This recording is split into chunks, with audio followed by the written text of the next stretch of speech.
Another day, another unboxing. Okay, so this one looks like a regular case, but I find something really interesting here, which is the signature. Who is that from, though?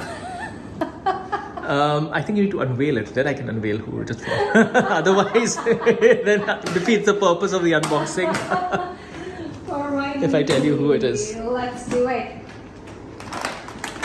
This looks like a really small guitar, or is it just me? No, it's a regular size guitar.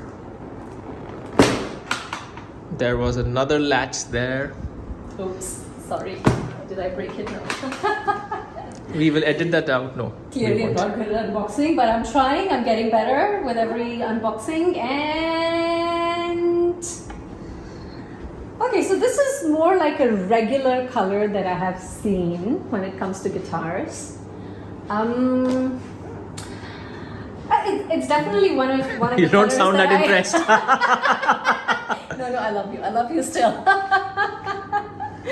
Yeah, just that it's not one of those purple, yellow, No, red. I believe they call fancy this. colors. Well, they call this a sunburst. This particular color is called Viceroy burst, Ah, okay. and that's because this is an Alex Lifeson signature. Oh, Not that you know who Alex yeah, Lifeson I was is. just gonna say. He's a great guitarist. Let's just say that. I was like, who is that? Right. So I love the shape of these guitars. So this I is have to actually, say, because I think it kind of gives very nice. This is actually a special cut only for this model to make it easier to play. It's thinner than a normal. Ah, okay. Okay, so that's why there's like a joint, which is a bit. Correct. It's been kind of slanted. correct. Exactly. Oh, okay, but I have to say, in comparison to like the other shapes, I love the neck on this one. It's very seamless. Like it kind of. In case you're flows. wondering who Mr. Alex Lifeson is. Oh, I've seen this guy. Where? He doesn't come to Singapore. No. It's not our neighbor. I know he looks like a neighbor, but it's not. I have seen him on TV. But Mr. Alex Lifeson, if you are coming to Singapore, you can look for me. Anyway, you know where this goes? Yes. Actually, no, wait. Let me do it myself. I No. know where it goes. Wait, I know. Right here. Oh, this is how values of guitars. No, oh, not bad. No, you have to just tighten the screw. Oh. There we go. Just tighten the screw. There you go. And then you have a wiggle stick.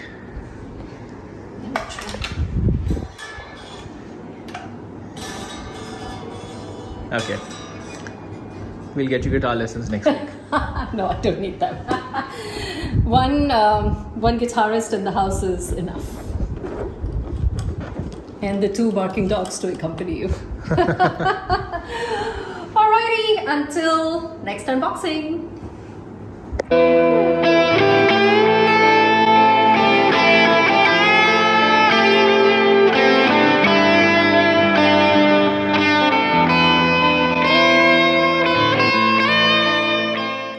Alright folks, we are at the workstation and let's have a closer look at this incredibly gorgeous guitar. So let's run through the specs. Let me tell you the very unusual story of how I got the guitar, and let me show you a few sounds as well as my final thoughts. Specs wise, this is a Les Paul standard, but this is no ordinary Les Paul standard.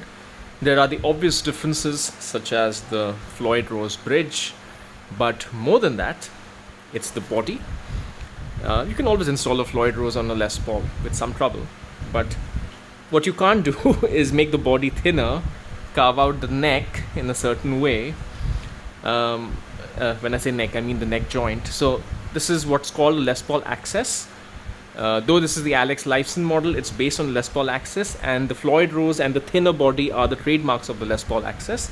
The Floyd Rose is not compulsory for Les Paul Axcess. You do get hard tail Les Paul Axcesses also, but generally the Floyd and the thinner body and the amazing accessibility of this heel joint go together.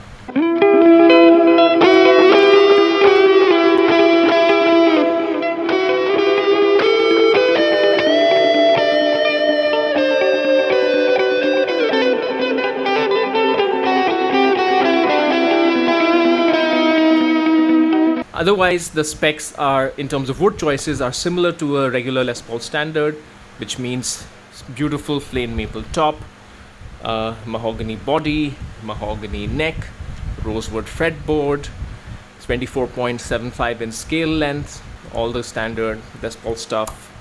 Electronics are going to be slightly different. We'll get to that in a second. Let's talk about the body for a second before we get to the electronics. The neck is very interesting. It's an Alex Lifeson custom profile. It is not a thin neck. It is also not a fat neck.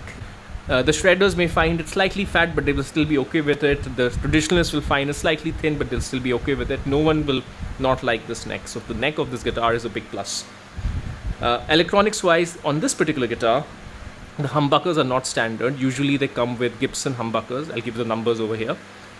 These has, in my opinion, better humbuckers, because the Gibson humbucker that comes in this has a ceramic neck, which for me is really weird to have a neck ceramic, but everybody, I mean, Alex Lifeson likes what he likes and he knows best. But this particular guitar, the previous owner changed them to thornbuckers, which actually sound very, very good. The control layouts is where things get different from regular Les Paul. So regular Les Paul will be neck volume, that's the same. Bridge volume, that's the same. This is the master tone, because this is not a tone knob. This is the master tone. This is a knob for piezo volume, because this guitar comes with two outlets. There is a regular sound and there's a Lifeson sound. And essentially, yep, it says regular as well. I wasn't wrong. One is basically normal electric guitar sound. The other one is a blend of the piezo and the regular. And on top of that, this guitar also comes with coil splits. So you can split the neck pickup, you can split the bridge pickup, and this one is to toggle the piezo on or off. You can also give it a pure piezo sound by getting down the volumes. You can either blend the piezo using this knob, or you can get a pure piezo sound by reducing the volumes of the magnetic pickups. So quite a fascinating Les Paul.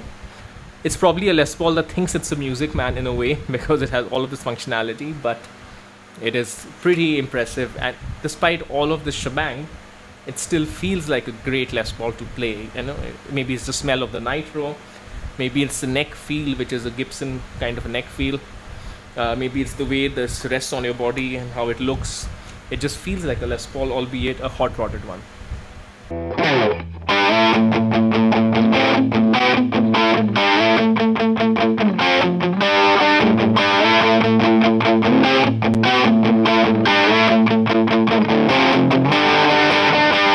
The story of how I got this guitar. So I got this guitar 2 years ago or 3 years ago, and I got this just before the Epiphone was coming out. And the reason I got this guitar was I actually spec'd a guitar from PRS, a PRS private stock, which was essentially a Les Paul with a tremolo and a piezo and coil splits. And that was my dream guitar. It was a double cut shape, but it's based on a 594. And then I realized, because I hadn't heard of this model, you know, I wasn't that aware of all the models out there, that apparently my taste and Alex Lifeson's taste match, because he had done pretty much the same thing many years ago. He had spec'd a Les Paul with a tremolo and a piezo and coil splits. So I was like, okay, I need to get this. I'm not much into guitars like the R9 or something, because I don't believe in fetishizing the past. I have a very good Epiphone Les Paul standard for me. That's my R9, that's my Les Paul standard. And I have a McCarthy 594, which gives me the good Les Paul sounds. But this was one Gibson custom shop guitar that intrigued me. Of course, they were impossible to find. And so for months and months and months, I was searching on Reverb. Either they were not there or they were asking for ridiculous money.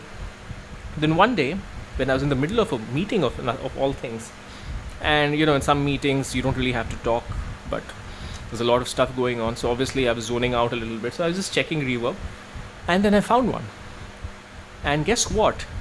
That guitar was, not only was it in Singapore, which was kind of weird because it wasn't listed on the local Singapore classifieds, but it was literally, I'm not joking, 1.5 kilometers from where I live. 1.5 kilometers, 1 mile.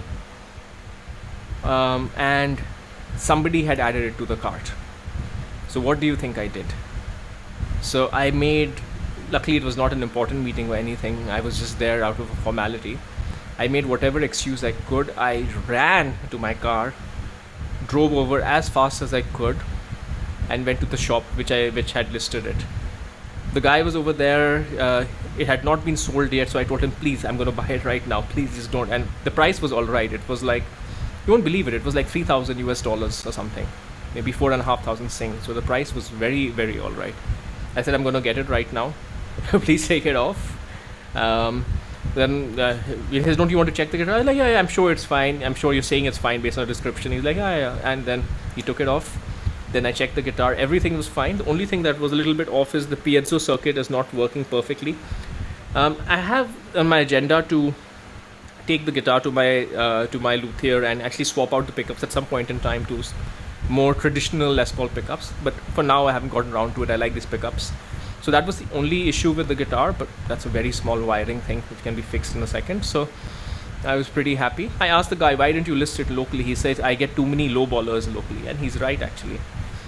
Sometimes when you list in local classifieds, you get all sorts of characters who try all sorts of their luck. But anyways, it was meant to be. I got this guitar, and boy, am I glad I did, because I think a few months later, the prices on these just exploded, because the prices on the Epiphones exploded, right? Because they were selling for higher than new, which is rare on an Epiphone. And then the Gibson, the original, was like at a different price level altogether.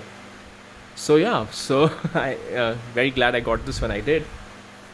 Let's run you through the sounds.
So I think you can tell that this guitar is not that Les Paul like sounding, in the sense that it is quite a bit brighter than you would expect a regular Les Paul to be. That's not a bad thing. It's probably a function of these Sir pickups and the thinner body and the Floyd Rose. You can warm up the sound probably with some more appropriate pickups, maybe something like bare knuckle mules, maybe something like custom Burkers. But for the application of this guitar, which is much more of a prog rock machine, I think the sound of the guitar is just fine. And unlike most Les Pauls, it doesn't get lost when I put a bunch of effects on it.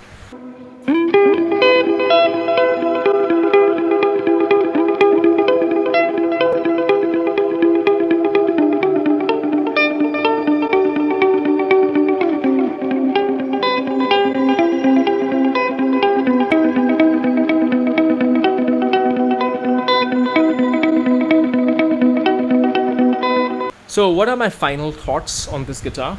Is it a keeper? What are my plans with it? Is it a keeper? 1,000,000%.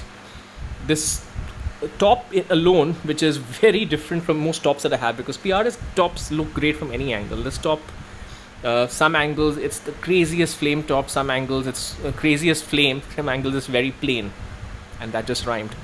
Anyways, so that itself makes this a pretty good example. But forget aesthetics for a second. This is like hot rodded home for me, because this reminds me of my Epiphone Les Paul. Not that it feels cheap, but the shape is similar.